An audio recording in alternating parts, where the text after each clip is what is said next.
Imagine for a moment that you check your bank account and it's got £1 million in it. How would that make you feel? It'd probably allow you to quit your job and do some really cool stuff. But can money really buy happiness? Or is it just some kind of illusion that's perpetuated mostly on social media? Well, the answer to that question is somewhat complex and nuanced. So in today's video, we're going to discuss the truth behind whether money does actually buy happiness. And if you're neither rich or happy, well, I'll share a few frameworks that can hopefully help improve your situation. But yes, everybody can be rich. And let me give you a thought exercise. Money equals happiness is the formula that many money-motivated people work towards. After all, that money can certainly buy you lots of things, like the option to retire early, the choice to go on nice holidays, the ability to send gifts to other people, and the freedom to decide how you spend your time. But despite all of those things perhaps providing moments of pleasure, actually research suggests that pleasure may not actually translate into a lifetime of happiness. There's this concept called the hedonic treadmill, and it's the idea that a person's level of happiness rises after a certain life experience or positive life event, but then ultimately tends to trend back down to where it was before, prior to that life experience or that positive life event taking place. What that means from a financial perspective is that us as humans quickly adapt to kind of newfound financial conditions as a result from a big promotion at work, resulting in a big pay rise, or perhaps even landing a high-paying client in our business. And I guess that's because of something called lifestyle inflation, where we use that extra money that we have to buy better houses, better cars, and nicer holidays. And within that, I guess, lies a problem. If we break down this concept in a little bit more detail, the meaning of the word hedonic is the connection with feelings of pleasure. And a treadmill is, well, a treadmill. It's a machine that keeps going round and round without you ever actually moving forwards on it. Meaning it's the continuous pursuit of pleasure. But from a financial point of view, it's that continuous pursuit of money which is able to get you that pleasure. But for some people, no amount of money will ever be enough. It's why so many people ultimately stay on the treadmill, because they never know when enough is enough. Elon Musk is the richest bloke on the planet, yet he carries on working. Not because he needs to, but because he wants to. Now, obviously, we've escalated this concept to the ultra-rich, but what about us just normal people? Does the same principle still apply? Well, here I have a research paper from the University of Virginia called Income and Emotional Wellbeing, A Conflict Resolved. It was published back in 2022 and gathered 450,000 responses of 1,000 US residents at differing income levels. And those who took part in the study were asked about their emotional experience in the prior day. And that's whether they felt feelings of happiness, enjoyment, and frequent smiling, or whether they felt worry or sadness. And the results were quite eye-opening. The study showed that the frequency of happy emotions were more positive the more income that respondent had. But that was only up to about $90,000 a year, or about £70,000.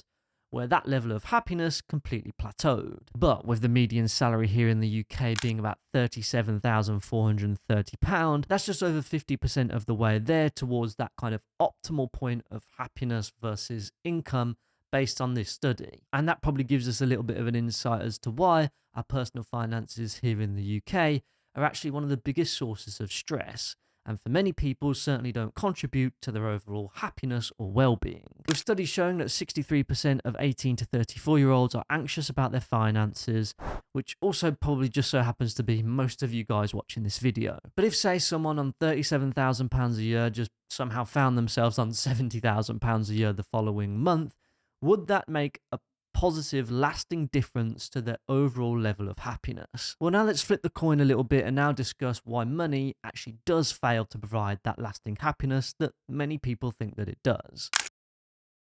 There are two big reasons why money does fail to bring lasting happiness, and the first reason is because of how we choose to spend it. Poor people usually spend their money. Think about the last time that you actually bought something. How long did that moment of excitement actually last you for? Now, I don't mean paying for necessities like bills and a mortgage. I mean things that are like material or perhaps even experiential purchases. Material purchase being anything from a brand new car to a brand new jumper, with an experiential purchase being anything from going on a holiday or even going out to play your favorite sport.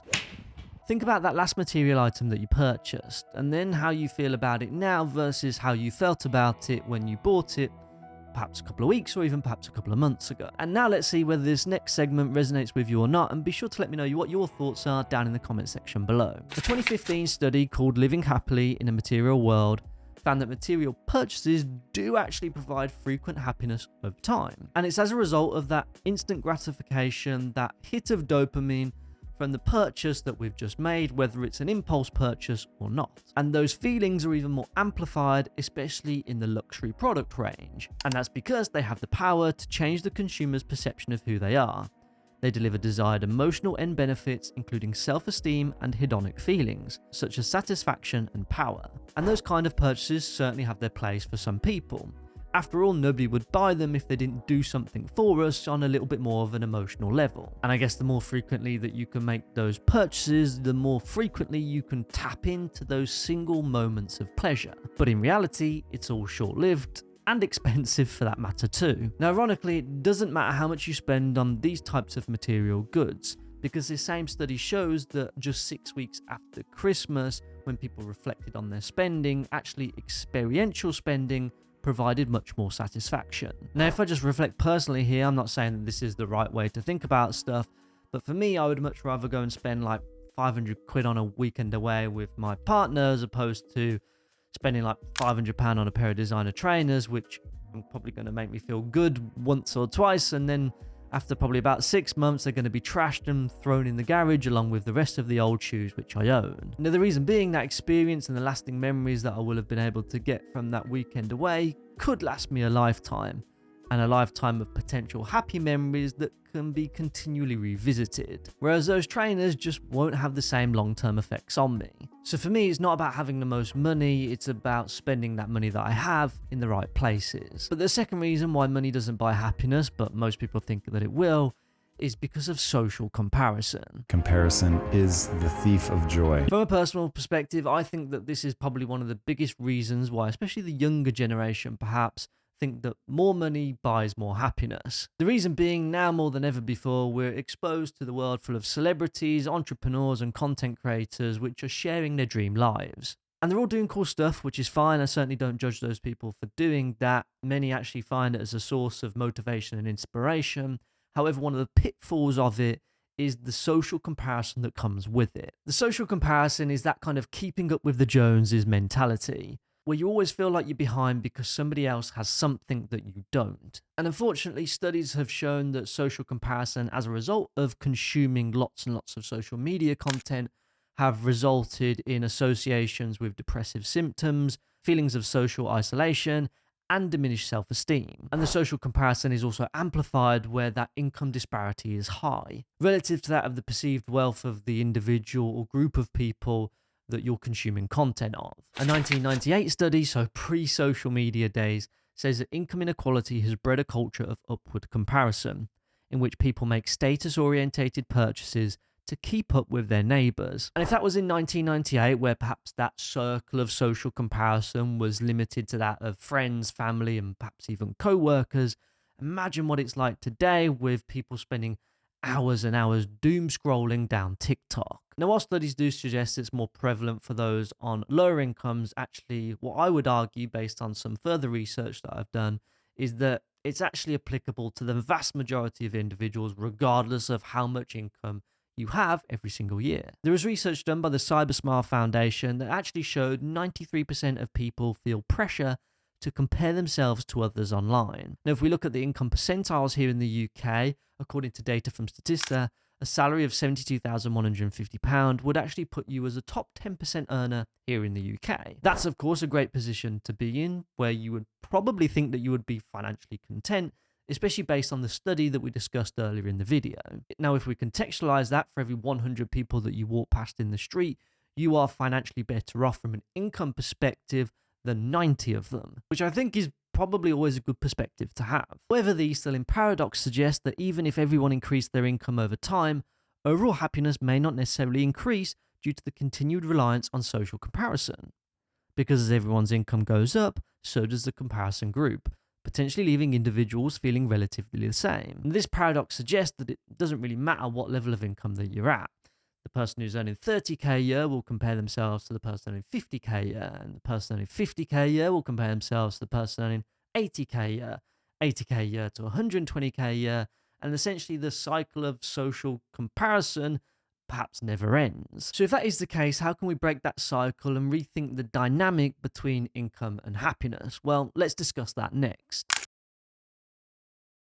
So what we've discussed so far potentially leans towards devaluing the impact that money can have on your long-lasting level of happiness, especially when you get up to a certain income level. But before you get to that level is where income can be a really important component to an individual's level of happiness. And that's because it allows you to achieve the first tier of the Maslow's hierarchy of needs, where your basic needs like food, water, shelter, security, and safety are met. First and foremost, having enough money to be able to afford all of your basic needs comfortably will reduce your levels of financial stress and anxiety, which the figures for right now are just astronomically high here in the UK. The Mental Health Foundation published in 2022 that 29% of people felt stressed about their financial circumstances in the past month, with 81% concerned about maintaining their living standards, and 66% being concerned about heating their home, and 61% worried about paying their bills. That's a huge level of stress associated with the people that, generally speaking, are just looking to be able to afford their basic needs. So almost like a minimum income, almost beyond that, should be kind of your minimum target, I guess you could say, in order to alleviate some of those financial pressures.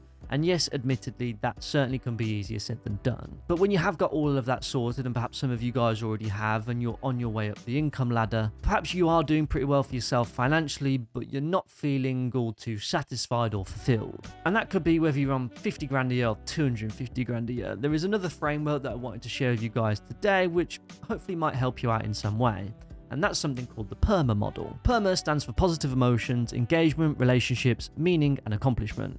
And it suggests that happiness is multidimensional. Essentially, your level of happiness should never be pinned to the amount of pounds and pence that you have in your bank account. And in actual fact, if we take all of these individual elements that arguably make up one's level of happiness, actually it's only really like accomplishments that's perhaps even loosely associated to that of some kind of monetary or financial value. The rest of them, I'm sure we can all agree, all possess components of deeper meaning that provide inner, deep-rooted satisfaction, and maybe even happiness if we engage with them often enough. And it might be a case where you've got a couple of these elements already ticked off on your list, with perhaps accomplishments may even being ticked off already, and perhaps you think more accomplishments or more financial value may kind of overcompensate for some of the other things that you're missing out on. So if you are chasing additional life satisfaction, then additional financial gain may not be the best starting point, especially if you've satisfied all of your basic needs and already have a level of financial security. Because at its core, money might only offer short-term pleasures. And I personally believe that riches isn't necessarily measured in money. Instead, it's the richness of your experiences that you go on to have throughout your lifetime, along with your relationships and a sense of purpose, all of which money can't buy. So if you took any value from this video, be sure to drop a like on it, subscribe to the channel if you're new around here, and with that being said, see you over in the next one.